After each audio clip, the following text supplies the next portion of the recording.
Snipers, आपको यह देखना होगा कि इस मंगलवार को बिटकॉइन की कीमत में क्या हो रहा है, क्योंकि हम 47,000 अमेरिकी डॉलर में मासिक ओपन में एक लड़ाई देख रहे हैं और यह वास्तव में तीसरी बार है जब हमने इस स्तर का परीक्षण किया है। चूंकि बिटकॉइन इस रेंज नोटिस में टूट गया था कि हम कल दूसरी बार यहां आने के बाद कैसे आए थे, और कल की मोमबत्ती के साथ हमें बहुत सारे संकेत मिले क्योंकि यह एक विशाल था।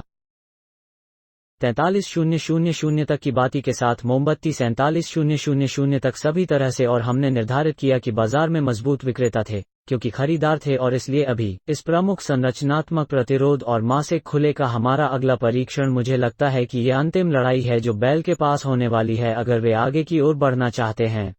बिटकॉइन के लिए कीमत, और इसलिए हम वास्तव में 47,000 की निगरानी करना चाहते हैं, और वास्तव में यह 4700 स्तर है जहां मासिक खुला यह देखने के लिए बैठता है कि बिटकॉइन कैसे प्रतिक्रिया करने जा रहा है यहां अब तक। हालांकि और क्यों मैं इस वीडियो को बाहर निकालना चाहता था, अब आप लोगों को एक छोटा सा सिखाना है कि आप अपने तकनीकी विश्लेषण के साथ और अधिक गतिशील कैसे जानते हैं जैसा कि मूल्य कार्रवाई इन महत्वपूर्ण स्तरों पर आने लगती है। इसलिए यदि हम 13 सितंबर को यहां हुई इस मात्रा को लेना चाहते थे जहां हमारे पास था प्रमुख बाती ओह, जो इस मात्रा के हमारे ओह दृश्य को यहां नीचे पतला करने वाला है, और हम VPVR को खींच सकते हैं यदि हम चाहते थे कि से बचने के लिए लेकिन मुझे वास्तव में इस चैनल पर VPVR का उपयोग करना पसंद नहीं है। मुझे लगता है कि यह थोड़ा बहुत जटिल है, लेकिन मैं आपको बताऊंगा कि अगर हम चार्ट पर मूल्य कार्रवाई को हटा दें तो अब हम एक विचार से थोड़ा बेहतर प्राप्त कर सकते हैं मात्रा, और यह कैसे किया गया है के बाद से आप उस तरह के एक्स्ट्रावेगेंजा जानते हैं कि हम सिर्फ 1-2 दिन पहले देखा था या एक दिन पहले की तुलना में कम। और अब हम यहाँ वॉल्यूम के साथ देख सकते हैं कि बहुत सारे खरीदार हैं, यह बहुत अच्छा लग रहा है। हम ओह को खरीद दबाव की आरोही राशि देख रहे हैं, हम बहुत ज्यादा ओह नहीं देख रहे हैं जिसे आप जानते हैं संस्थागत सेल दबाव यहीं, और इसलिए अब हम आपके द्वारा ज्ञात विविधता के बारे में प्रतिरोध के लिए आ रहे हैं। प्रति घंटा चार्ट पर प्रतिरोध परीक्षण पर कर्विंग तो पागल कुछ भी नहीं लगता है कि आप जानते हैं कि यह कुछ ऐसा है जो मंदी है, लेकिन यह भी बहुत तेजी से नहीं दिखता है। मैं ओह कहूंगा, और इसलिए आप जानते हैं कि मुझे लगता है कि हम वास्तव में इस सीमा की निगरानी करना चाहते हैं ओह, लेकिन अब हमारे पास यह साप्ताहिक 46,000 पर खुला है जिसे हम देख सकते हैं, और इसलिए यह होने जा रहा है एक जगह जिसे हम निगरानी शुरू करना चाहते हैं। और मुझे पता है कि हमने 44,800 के बारे में बात की थी, लेकिन अब हम कह सकते हैं कि साप्ताहिक खुला बहुत महत्वपूर्ण है और यह इस 46,000 के स्तर पर है। इसलिए अब हम उस सीमा को कस सकते हैं जिसमें हमें एक पुष्टिकरण की आवश्यकता है।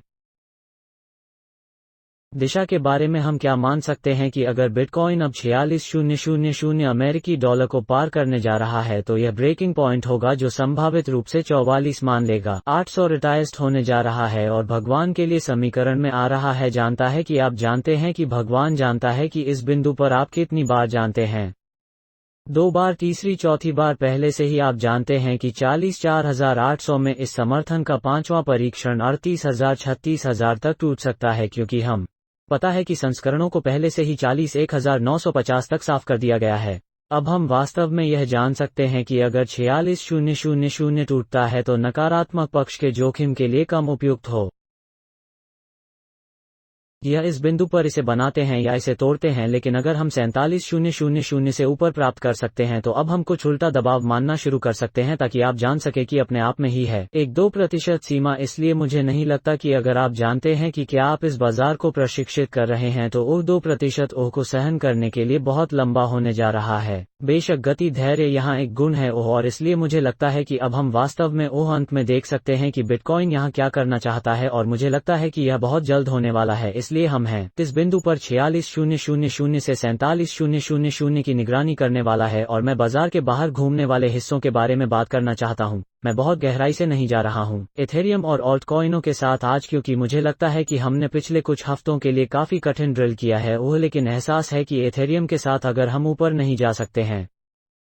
34.54, और ऐसा होने वाला नहीं है यदि बिटकॉइन 47,000 से ऊपर नहीं है तो इथेरियम की सीमा सभी तरह से 1980 तक नीचे है, और इसलिए तो मैं इथेरियम के लिए 1980 के लिए नकारात्मक पक्ष की उम्मीद कर रहा हूं। अगर हम 34.54 से ऊपर नहीं जा सकते हैं, और हम 34.54 से ऊपर नहीं जा रहे हैं जब तक कि बिटकॉइन 47 से ऊपर न हो जाए। यही कारण है कि हम 47 से 46,000 देखने जा रहे हैं।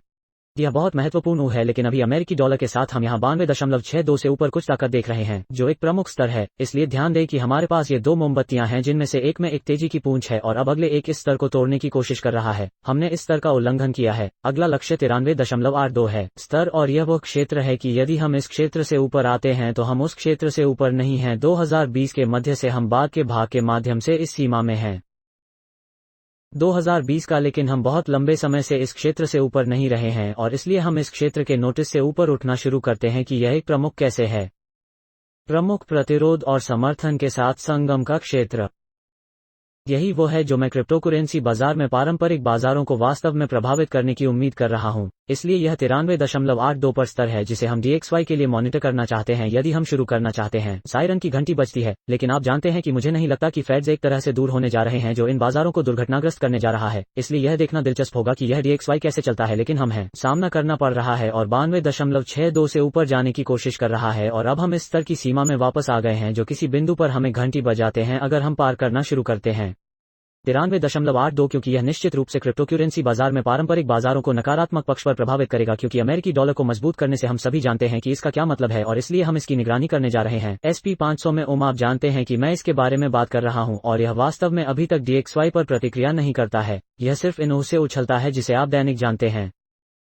चलती औसत वास्तव में 50 दिन है और यह सिर्फ यहाँ बैठता है और यह जा रहा है जिसे आप जानते हैं। इसलिए हम अभी मासिक खुले और साप्ताहिक खुले से नीचे हैं, इसलिए हम कर सकते हैं कहते हैं कि कमजोरी है। यह बिटकॉइन के लिए एक अच्छा पहेली टुकड़ा और वातावरण नहीं है। मैं एक स्वस्थ वातावरण मानने के लिए SP 500 को आगे बढ़ते हुए देखना चाहूंगा बिटकॉइन के लिए। इसलिए हमें वास्तव में इस परीक्षण की निगरानी करने की आवश्यकता है 50 दिवसीय मूविंग एवरेज के साथ SP 500 के साथ अभी, क्योंकि अगर यह टूट जाता है जो मानता है कि हम वापस आते हैं 20 सप्ताह की चलती औसत और परीक्षण की हम वास्तव में नहीं आए हैं और परीक्षण किया है कि बहुत लंबे समय तक और हर बार जब हम इसे ऊपर से ऊपर एक तेजी से धक्का देते हैं। और इसलिए हो सकता है कि फेड्स अपने कंप्यूटर पर ऐसा कर रहे हों, मुझे नहीं पता कि यह क्या है, लेकिन आप जानते हैं कि आप जानते हैं कि उन्होंने अभी तक टैपिंग शुरू नहीं की है। इसलिए यदि यह सीढ़ी आगे बढ़ती रहती है, यह उद्यान विविधता बाजार व्यवहार होगा जब तक कि हम उस परिवर्तन तक कुछ भी नहीं मान सकते।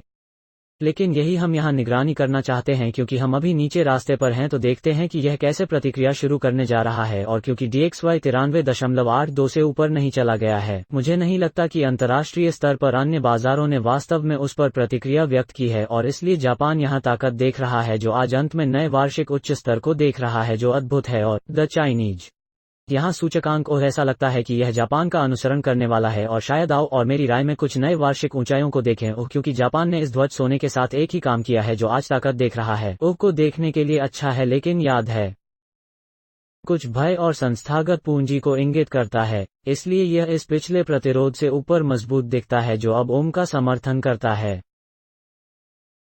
और फिर अगर हम तेल को देखते हैं तो वास्तव में वहां के बारे में बात करने के लिए कुछ भी नहीं है। तो बहुत ही दिलचस्प समय आप जानते हैं कि हम निश्चित रूप से के सभी सिक्कों की निगरानी करना जारी रखेंगे। बिटकॉइन और एथेरियम के बाहर के सभी सिक्के इस संभावित निचले उच्च की हमारी थीसिस का पालन करना शुरू कर रहे हैं और इसलिए हम और फिर एथेरियम प्रभुत्व की निगरानी करना चाहते हैं। ताकत भी नहीं दिखा रहा है, इसलिए हम मान सकते हैं कि दूसरे के प्रभुत्व का पालन कर सकते हैं, लेकिन बिटकॉइन प्रभुत्व हमारी थीसिस के बाद अंकुश लगाना शुरू कर रहा है। इसलिए अच्छा है कि हम इस 20 सप्ताह की निगरानी करना जारी रखेंगे। चलती औसत अगर हम उससे ऊपर उठते हैं तो बाजार की गतिशीलता में एक बहुत बड़ी पारी होने जा रही है, क्योंकि इसका मतलब है कि इस कुल क्रिप्टोकरेंसी मार्केट कैप चार्ट के रूप में कुछ दूर बहाना शुरू हो जाता है। मूल्य सभी सिक्के बिटकॉइन की तुलना में बहुत अधिक मूल्य और प्रतिशत बुद्धिमान बंद करने जा रहे हैं और यह बिटकॉइन के प्रभुत्व को बढ़ाने जा रहा है। ताकि आप सभी को ट्यूनिंग के लिए धन्यवाद दिया जा सके। स्निपर्स चैनल आज मुझे आशा है कि आपने आज के विश्लेषण का आनंद लिया है। YouTube एल्गोरिथ्म के लिए लाइक बटन को तोड़ना याद रखें और अगली बार स्निपर्स तक।